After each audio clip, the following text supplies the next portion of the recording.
जय हिंद फ्रेंड्स।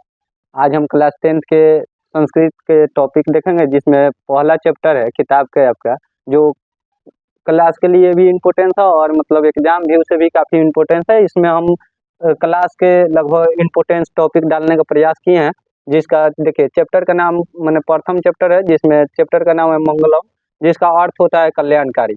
और इसके कवि जो है वह है महर्षि वेद व्यास। और यह संकलित जो लिया गया है वह उपनिषद से लिया गया है। और यह उपनिषद जो है वह वैदिक वांग्मय का अंतिम भाग है और दार्शनिक सिद्धांतों को प्रकट करती है, इसलिए इसे वेदांत के नाम से भी जानते हैं।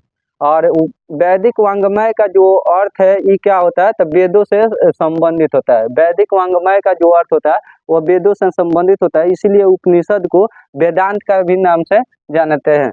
और देखिए उपनिषद आता है कि उपनिषद किसे कहते हैं, तो उपनिषद का जो है यहाँ पर हम परिभाषा लिखे हैं। देखिए उपनिषद दो शब्दों से मिलकर बना होता है, उप और निषद से, जिसमें उप का अर्थ जो है वह होता है नजदीक और निषद का अर्थ जो होता है वह होता है उपदेश, अर्थात गुरु के समीप बैठकर शांतचित्त भाव से अज्ञानता को दूर करने के लिए एवं पाप से मुक्ति के लिए सुना गया सद्ज्ञान उपनिषद कहलाता है।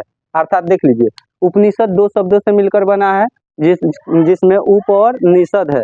और उप का अर्थ होता है नजदीक और निषद का जो अर्थ होता है वह होता है उपदेश, अर्थात गुरु के समीप बैठकर शांत चित्त भाव से सुना गया ज्ञान जो पाप मुक्ति के लिए होता है और अज्ञानता को दूर करने के लिए होता है, उपनिषद कहलाता है। कि आपके जो बुक में है वह जो है एक शब्द पूछेगा कि ये संसार कैसा है, तो नाशवान है। और इस संसार में किसका प्रभुत्व है, तो ईश्वर का प्रभुत्व है।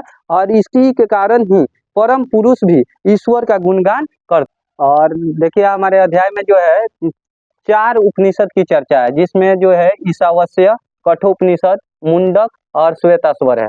हालांकि जो उपनिषद की बात करें तो कुल उपनिषद की जो संख्या है वह जो है 108 है, जिसमें 13 उपनिषद के मूलभूत मतलब माना गया है।